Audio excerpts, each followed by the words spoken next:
Ayan na guys. So, naputol. Ayan na.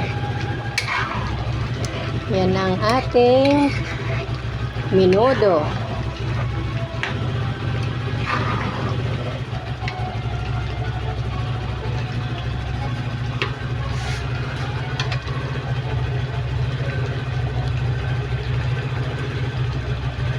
Yung karne guys, bago nakasangkot siya sa kalamansi,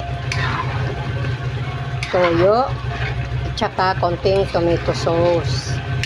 Kasangkot siya mga isang oras siguro mahigit.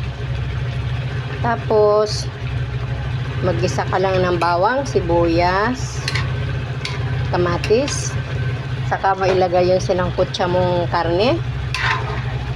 Tapos haluin mo, hayaan mo siyang magtubig ng konti. Pagka nagtubig siya ng konti, ilagay mo na yung iba mong tomato sauce. Saka mo na siya palambutin. Ngayon, pag hindi pa malambot, alam mo hindi pa lalambot, magdadagdag ka ng tubig hanggang lumambot. Diba? Tapos, yung patatas ko naman, half cook yun. Kasi pinirito ko ng konti. Ayun, luto na. Luto na talaga. Kaya kung sabihin guys, sobrang sarap guys. Lalagyan ko nga sana yan ng konting asukal. Hindi ko na nilagyan. Kasi yummy na.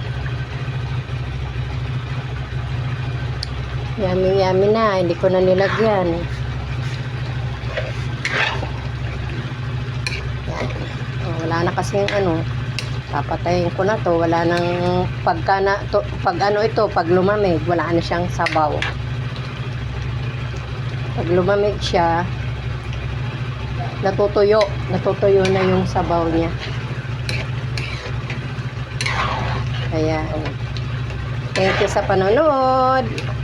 Panoorin po ang ads na nasa dulo. Huwag pong i-skip guys. Salamat. Ingat po tayong lahat. Hanggang sa salamat. Hanggang sa susunod na video guys. Bye bye.